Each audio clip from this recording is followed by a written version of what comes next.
চলো বন্ধুরা, আজ তোমাদের সাথে শেয়ার করব চটজলদি একটা ব্রেকফাস্ট রেসিপি, ভেজ স্যান্ডউইচ।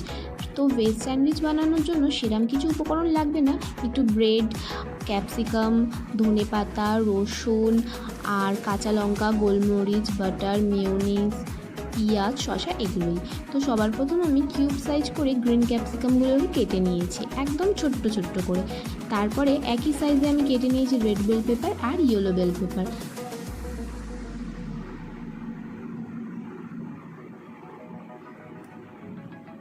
এরপরে আমি শসাগুলোকেও একই সাইজে কেটে নিয়েছি, দিয়ে দেব শসাগুলো।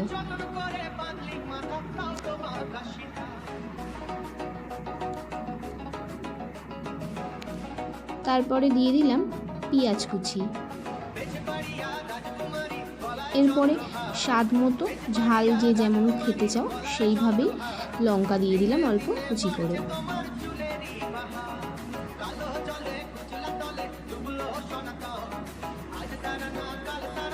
এরপরে দিয়ে দিলাম ধনেপাতা।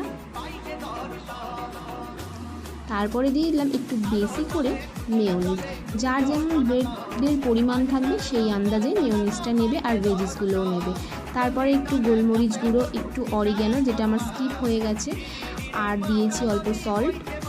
আর এখানে আমি রসুনগুলোকে একদম কুচু কুচু করে কেটে নিয়েছি আর একটু ফ্রাই করে নিয়েছি ব্রাউন ব্রাউন হয়ে এসে। তারপরে ওই ভাজাটাকে দিয়ে দিয়েছি মিশ্রণটার মধ্যে, দিয়ে এটাকে ভালো করে মিক্স করে নিতে হবে।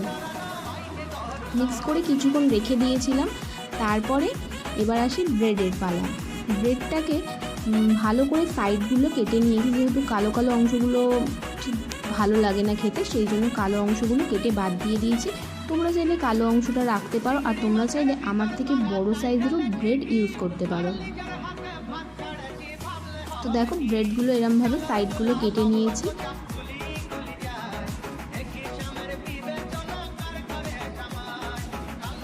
এরপরে দেখো আমি একটা ব্রেড নিয়ে নিয়েছি, আর তার উপরে যে মিশ্রণটা বানিয়ে রেখেছিলাম সব ভেজিস আর মেয়োনিজের, সেইটা দিয়ে এর ওপর দিয়ে আর একটা ব্রেড দিয়ে দিলাম।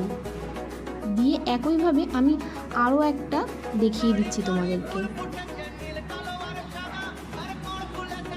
এবার আমি একটা ফ্রাইং প্যান বা চাটু যাই হোক নিয়ে তার মধ্যে অল্প বাটার দিয়েছি, দিয়ে এবার এগুলোকে ব্রেডগুলোকে হালকা করে ফ্রাই করে নেব।